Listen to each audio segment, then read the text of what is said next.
आपसे वोट की गुहार और उम्मीद लेने के लिए मैं आपके बीच आई हूँ कि आप हमें उम्मीद की किरण दें। आज आपके यहाँ चुनाव है, 1 साल बाद उत्तर प्रदेश में चुनाव होगा। जो दशा और दिशा बिहार तय करेगा वो पूरे देश में चलेगी, उत्तर प्रदेश में चलेगी, और ऊपर वाली सरकार को भी आप उसकी बुनियादें हिलाने का काम कर सकते हैं।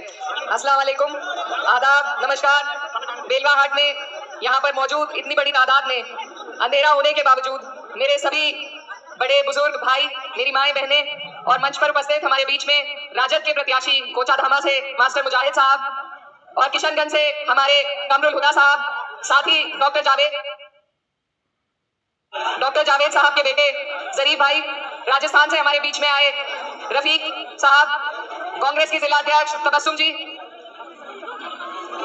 और आपकी पूर्व जिला पंचायत सदस्य नुदरत महाजबी जी,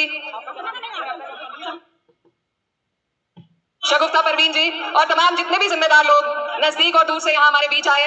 मैं सबसे पहले आप सभी का शुक्रिया अदा करना चाहती हूँ कि आप लोग यहाँ हमें सुनने आए, इतनी बड़ी तादाद में इकट्ठा हुए। आपका ज्यादा वक्त नहीं लूंगी, थोड़ी सी व्यवस्था बना लीजिए।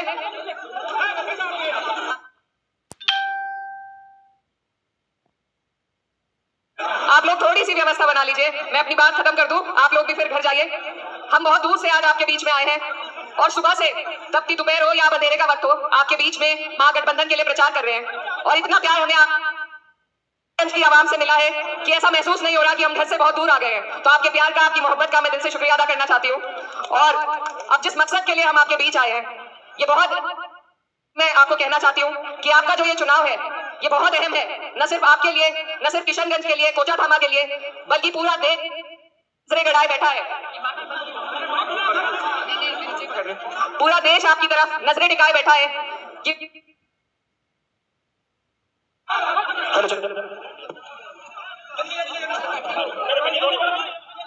हेलो, पूरा देश आपकी तरफ देख रहा है कि बिहार के लोग नफरत की राजनीति को चुनेंगे या मोहब्बत की राजनीति को चुनेंगे। बिहार के लोग हमें क्या दिशा और दशा दिखाने का काम करेंगे। तो ये सिर्फ एक विधानसभा का नहीं, ये पूरे देश का चुनाव है और बिहार में आपकी सरकार को बदलने का चुनाव है। मैं आपको ये बता दूं कि जहां से मैं आई हूं और पूरे देश में जो हाल है वो आपके सामने है। हमारे यहाँ भाजपा की सरकार है और जो हाल उन्होंने हमारे प्रदेश में कर रखा है, अगर कोई जबान खोलता है तो उसमें झूठे मुकदमे लगाए जाते हैं, उनके घरों पे बुलडोजर चलाए जाते हैं, उनके रोजगार छीने जाते हैं। ये हाल उत्तर प्रदेश का है। मैं आपको सिर्फ आगाह करने आई हूँ और अपना सूरत हाल बयां करने आई हूँ कि आपने अभी भाजपा का राज देखा नहीं इस बार, लेकिन ये सिर्फ नीतीश जी का इस्तेमाल कर रहे हैं, उनके चेहरे का इस्तेमाल कर रहे हैं। और अगर गलती से इनकी सरकार आती है तो इस बार आपके ऊपर भी भाजपा की ही सरकार बनेगी। तो कोई आप दिल में दो राय मत रखिए। अगर ऊपर वाला ना करे आपके ऊपर भाजपा की सरकार आए, तो मैं सिर्फ इसलिए आपके बीच आई हूँ कि मैं अपने भाइयों को, अपने बुजुर्गों को अपना दर्द सुना सकूं कि अभी आपके पास ये सुनहरा मौका है, इसको मत गवाइए। अगर हम चूक कर गए तो उत्तर प्रदेश जैसा हाल बिहार में हो जाएगा और मैं वो देखना नहीं चाहती। तो आप सबको ये ध्यान रखना है कि जितने भी लोग हमारे बीच में चुनाव के लिए आ रहे हैं वो भी सब अपने हैं, उनका आदर कीजिए, सम्मान दीजिए, लेकिन उन्हें वोट मत दीजिए, क्योंकि वोट इतनी कीमती चीज है आपकी, ये सिर्फ आपकी नहीं, आप पर आने वाली नस्लों की जिम्मेदारी है। अगर आज हम चूक गए तो हमारे ऊपर ऐसे लोग काबिज हो जाएंगे कि फिर बहुत मेहनत करनी पड़ेगी उन्हें हटाने के लिए। अभी हमारे प्रत्याशी ने आपको सारी बातें बताई, आप सब चीज जानते हैं। विपक्ष में बैठने के लिए भी 10% वोट की जरूरत पड़ती है, 10% सीट की जरूरत पड़ती है। तो ये जितने भी आपके यहाँ पर प्रत्याशी लड़ रहे हैं, एक बार उनसे पूछिएगा कि सरकार तो दूर, क्या वो विपक्ष में बैठ पाएंगे? तो ऐसी जगह वोट देकर आप अपना वोट मत खराब कीजिए। आप उन लाखों लोगों की उम्मीदें मत तोड़िए, मेरे जैसे, जो आज आपकी तरफ देख रहे हैं कि आप लोग सही फैसला लेंगे। आपके बीच में हम ऐसा एक गठबंधन लेकर आए हैं जिसमें आदरणीय राहुल गांधी जी, तेजस्वी यादव जी और हमारी पार्टी के राष्ट्रीय अध्यक्ष, जिनके आदेश पे मैं आपके बीच आई हूँ, आदरणीय अखिलेश यादव जी, सब एकजुट आए हैं। और दूसरी तरफ भी गठबंधन ही है। तो अकेली पार्टी का जमाना तो गया बिहार से, अब या तो गठबंधन इधर का बनेगा या उधर का, फैसला आपको करना है। बीच में जो लोग आ रहे हैं वो सिर्फ और सिर्फ आपका वोट काटने, आपका वोट खराब करने के लिए आ रहे हैं। ये बात हमें समझनी पड़ेगी कि ये हिंदुस्तान सभी का है। एक तरफा बात अगर बीजेपी करेगी वो भी गलत है, और एक तरफा बात अगर हम में से कोई करेगा वो भी गलत है। इस देश का एक बार बंटवारा हो चुका, अलग अलग राह पर चलकर दोबारा नहीं होगा। तो हमें सभी के साथ मिलजुल कर अपने देश को आगे बढ़ाना है, चाहे वो हिंदू हो, मुसलमान हो, सिख हो, ईसाई हो, किसी भी धर्म जात से आते हो, सभी का सम्मान, और सभी साथ आएंगे तभी आपका और हमारा सम्मान बढ़ेगा। हमारे प्रत्याशी मास्टर मुजाहिद ने बहुत अच्छी बात कही कि जब वक्फ का बिल आया था तो 232 वोट पड़े थे, जिसमें से हम सिर्फ 24 मुसलमान थे। बाकी जितने भी वोट आपके लिए डाले गए वो सब हिंदू भाइयों ने डाले थे। तो हमारे देश के इस गंगा जमुनी तहजीब को, इस भाईचारे को, नफरत के बीज बोकर भाजपा खत्म करना चाहती है। आपको सियासत से, आपको तालीम से, आपको रोजगार से, हर चीज से दूर करना चाहती है, आपस में लड़ाकर। वो खुद भी हमें आपस में लड़ा रही है और फिर हमारे बीच में कुछ प्रत्याशी भी छोड़ देती है। तो इन चीजों से आपको और हमें बिल्कुल चौकन्ना रहना है, क्योंकि ये आपका वोट आपकी सबसे कीमती चीज है। आज आपके ऊपर एसआईआर लगाया जा रहा है, आपको आपके वोट के अधिकार से दूर किया जा रहा है। ये सारे जो भी बिल पास हो रहे हैं, इसमें आपकी और हमारी भी कुछ गलती है, क्योंकि ऐसे धोखेबाजों को हमने अपने साथ लिया था जिन्होंने आपके हमारे खिलाफ, जब वक्त का बिल आया, जब एसआईआर आया, तो उन्होंने हमारी पीठ में छुरा घोंपने का काम किया। आज उन लोगों के सामने हम चुनाव लड़ रहे हैं, लेकिन अपने जो इतने लंबे वक्त का हमारा संघर्ष है, हमारी लड़ाई है, वो हमें नहीं भूलनी। आज हमें वो चीजें याद रखने की जरूरत है। मैं बहुत दूर से आपके बीच में चलकर आई हूँ, आपकी बहन हूँ, आपकी बेटी हूँ। इस देश के हालात, उत्तर प्रदेश के हालात आपके सामने बयान करने आई हूँ कि आप ऐसी गलती ना करें। अपना एक एक वोट, हमारे यहाँ कहावत है कि रिश्तेदारी कर लेते हैं लेकिन वोट नहीं देते रिश्तेदार के कहने से, तो ये आपका अधिकार है, इसको सही से इस्तेमाल करना ये आपकी जिम्मेदारी है अपनी आने वाली नस्लों के लिए। तो मैं आपसे गुजारिश करती हूँ कि अपना एक एक कीमती वोट आप महागठबंधन को दें, क्योंकि अगर हम आपसे गिले शिकवे में या किसी के बहकावे में आकर अगर गलती से हमने यहाँ पर भाजपा को काबिज कर दिया, तो बहुत लंबा अरसा और बहुत लंबा संघर्ष लगेगा इन्हें यहाँ से हटाने में। तो मेरे भाइयों, आपसे वोट की गुहार और उम्मीद लेने के लिए मैं आपके बीच आई हूँ कि आप हमें उम्मीद की किरण दें। आज आपके यहाँ चुनाव है, 1 साल बाद उत्तर प्रदेश में चुनाव होगा। जो दशा और दिशा बिहार तय करेगा वो पूरे देश में चलेगी, उत्तर प्रदेश में चलेगी, और ऊपर वाली सरकार को भी आप उसकी बुनियादें हिलाने का काम कर सकते हैं। तो सभी लोग जो डबल इंजन से परेशान हैं, आज आपकी तरफ उम्मीद की निगाह से देख रहे हैं कि आप लोग हमें हिम्मत देंगे, हमें हौसला देंगे, यहाँ से ऐसा नतीजा देंगे कि हम लोग भी अपनी अपनी जगह से भाजपा का सफाया कर सके। अपने वोटों का आपको सही इस्तेमाल करना है, बिखरने ना पाए, एक एक वोट आपको। आज आपके पास ये अधिकार है, कल की कोई गारंटी नहीं कि ये अधिकार आपके पास ये छोड़ेंगे या नहीं। तो इसीलिए ये बहुत गंभीरता से मेरी बात को आप समझिए। अपना एक एक वोट आज आपके लिए ये गठबंधन बनाया है। सब बड़े नेता अपने गिले शिकवे भूलकर एक मंच पे आए हैं कि आप लोगों के लिए एक सही रास्ता बना सके। अगर आज हमने उन्हें नहीं चुना, उनके हाथों को, महागठबंधन को मजबूत नहीं किया, तो कल को हम शिकायत किसके पास करेंगे? हमारे पास कोई रास्ता नहीं बचेगा। इसीलिए बड़ी जिम्मेदारी के साथ आप इस चुनाव को लड़िए और एक एक व्यक्ति खुद प्रत्याशी बनकर अपने आस पड़ोस गली मोहल्ले से वोट निकाल कर डलवाना भी आपकी जिम्मेदारी है, क्योंकि ये चुनाव पूरे देश का है। और जाते जाते मैं बस यही कहना चाहती हूँ कि ये जब्र भी देखा है तारीख की नजरों ने, ये जब्र भी देखा है तारीख की नजरों ने, लम्हों ने खता की थी, सदियों ने सजा पाई। तो आप खता मत कीजिए कि हमारी पीढ़ियां बचता है। आप सभी से मेरी ये गुजारिश है कि कोचा थामा से राजद के प्रत्याशी को लालटेन के सामने वाला बटन दबाकर मास्टर मुजाहिद को यहाँ से जिताने का काम करें, और किशनगंज से हमारे प्रत्याशी कमरुल हुदा साहब को हाथ का निशान का बटन दबाकर जिताए। और आप सभी से दुआ की दरखास्त है। बहुत बहुत शुक्रिया, धन्यवाद। इकरा हसन जिंदाबाद। आप लोगों का ये जो जुनून, ये जज्बा जो है,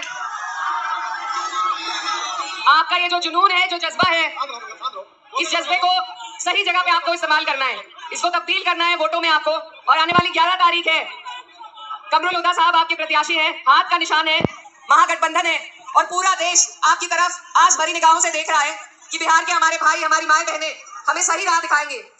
इस देश में जो हालात, जो नफरत फैलाने का काम भाजपा की सरकार कर रही है, उसको रोकने का काम आप लोग करेंगे। तो ये बहुत अहम चुनाव है, बहुत बड़ी जिम्मेदारी आप लोगों के कंधे पर है, और पूरा देश आपकी तरफ देख रहा है। कल पहले चरण की आपके यहाँ वोटिंग है। मैं आपको बताना चाहती हूँ, मुकाबला सिर्फ 2 जगह है। एक, भाजपा का गठबंधन जो सिर्फ इस देश में आपस में लड़ाने का, नफरत फैलाने का, माहौल खराब करने का काम कर रहा है, और एक सभी सेक्युलर पार्टीज का गठबंधन, जिसमें कांग्रेस है, राजद है, सीपीआई, सीपीआईएम, हमारी समाजवादी पार्टी, सभी लोग इसमें शामिल हैं। ये गठबंधन अपनी अपनी सीटों की कुर्बानी देकर नेताओं ने इसीलिए बनाया है। भाई आप थोड़ा सा रुक जाइए प्लीज, भाई प्लीज, मैं हाथ जोड़ती हूँ, थोड़ा सा रुक जाइए, सुन लीजिए, 5 मिनट की बात है, उसके बाद यही कीजिए। नहीं, अच्छी बात नहीं, प्लीज। तो ये गठबंधन इसीलिए बनाया गया है, सबने अपने, हर बड़े नेता ने अपनी सीटों की कुर्बानी दी है। किसे अच्छा नहीं लगता सारी सीटों पे चुनाव लड़ना, लेकिन ये आपके लिए बनाया गया है ताकि आप और हम मिलकर नफरत फैलाने वाली इन ताकतों को हरा सके। और मैं आपके बीच में यूपी से चलकर सिर्फ इसलिए आई हूँ, मेरा कोई फायदा इस चुनाव से नहीं है, लेकिन सिर्फ मैं अपना दर्द आपके सामने बयान करने आई हूँ कि जो हालात यूपी में है, वो हालात यहाँ ना बने। हमारे यहाँ अगर कोई जुबान खोलता है तो उन पे झूठा मुकदमा लगाया जाता है, बुलडोजर चलाए जाते हैं मकानों पर, रोजगार छीने जाते हैं, हर तरीके से परेशान किया जा रहा है। मेरे भाई, आप लोगों ने अभी तक भाजपा का पूरा राज नहीं देखा, और मैं नहीं चाहती कि आप देखें, इसीलिए मैं अपना सूरत हाल आपके सामने पेश करना चाहती हूँ और आपको आगाह करना चाहती हूँ कि आपस की अपने वोट के बंटवारे में कहीं फिर से भाजपा ना जीत जाए। और मैं ये भी बता दूं आपको कि इस बार ये नीतीश जी को मुख्यमंत्री नहीं बनाएंगे जैसे इन्होंने महाराष्ट्र में किया। इस बार ये खुद सत्ता पर काबिज होंगे, और जो इनका प्रोपेगेंडा पूरे देश भर में चलता है वही आपके बीच भी चलाना चाहते हैं। तो इनके मंसूबों को आपको और हमें मिलकर फेल करना है। कोई भी चुनाव किसी एक वर्ग के सहारे नहीं जीता जा सकता। हमें सभी की जरूरत है और सभी की बात करने की जरूरत है। सर्वधर्म, सर्व जाति का सम्मान, क्योंकि यही हमारे देश की गंगा जमुनी तहजीब है। अगर ये गंगा जमुनी तहजीब कमजोर होगी तो आपका और हमारा यहाँ रहना बहुत मुश्किल हो जाएगा, क्योंकि ये हमारे हिंदू भाई हैं। 208 वोट जिन्होंने वक्फ के खिलाफ दिए वो हमारे हिंदू मेंबर ऑफ पार्लियामेंट थे, सभी सिर्फ 24 मुसलमान थे। तो हमें एक दूसरे की ढाल बनना है, एक दूसरे का सहारा बनना है, क्योंकि जब हालात बिगड़ते हैं सबसे पहले पड़ोसी काम आता है। और तब ये नहीं देखा जाता कि पड़ोस में मेरे हिंदू रह रहे हैं या मुसलमान, एक दूसरे की सब मदद करते हैं। उसी भाईचारे को, उसी प्यार को हमें कायम करना है। हम अलग अलग होकर नहीं रह सकते, नहीं जी सकते। अलग होकर एक बार हमने देख लिया, हमारे देश का बंटवारा हुआ था, अब दोबारा वो गुंजाइश नहीं है। तो हमें प्यार और मोहब्बत के साथ अपने हिंदू, सिख, ईसाई, हर धर्म के लोगों के साथ रहना है और ऐसे लोगों को अपने ऊपर काबिज नहीं होने देना जो हमें नफरत पैदा करे, नफरत के बीज बोए। इसीलिए आप सबसे मेरी गुजारिश है कि आप लोग महागठबंधन को वोट दें। कुछ ऐसे भी लोग हैं हमारे बीच में जो हमारे अपने हैं, वो चुनाव लड़ रहे हैं। अगर वो सरकार के नजदीक पहुंच सकते हैं तो मैं भी और आप लोगों से ये कहना चाहती हूँ कि हम सब उनका साथ देंगे। लेकिन क्या वो सरकार बनाने के नजदीक पहुंच रहे हैं? एक सवाल आप उनसे ये कीजिए कि विपक्ष के लीडर बनने के लिए भी 10% सीटों का और 10% वोटों की जरूरत होती है। तो एक आधा प्रत्याशी अगर जीत भी जाएगा, हालात नहीं बदलेंगे। हालात बदलने के लिए आपको सरकार बदलनी पड़ेगी। और इस बात की गवाही मैं आपके सामने पेश करती हूँ कि उत्तर प्रदेश में हमारी सरकार नहीं है और वहां का मंजर एक एक दिन हम गिन रहे हैं कि कब हमारा चुनाव आएगा और हम इस सरकार को यहाँ से हटाएंगे। तो आप लोग एक आधा कोई प्रत्याशी जिताकर हालात नहीं बदल पाएंगे। हालात अगर बदल सकते हैं तो सरकार के जरिए से। तो मेरे भाइयों, आप सबसे मेरी गुजारिश है कि आप लोग बहुत समझदारी के साथ और जितना जज्बा और जितना जोश आप यहाँ दिखा रहे हैं, इसको तब्दील कीजिए बेहतराई के लिए। आने वाली 11 तारीख को वोटों में तब्दील कीजिए। अपने आस पड़ोस, गली मोहल्ले से एक एक वोट को आपको निकालकर बूथ तक पहुंचाना है, क्योंकि आज ये ताकत आपके पास है, कल को कोई गारंटी नहीं कि ये लोग आपसे ये भी ताकत छीन सकते हैं। आप पे SIR लागू किया जा रहा है, आपके नाम काटे जा रहे हैं, आपको घुसपैठी बताया जा रहा है।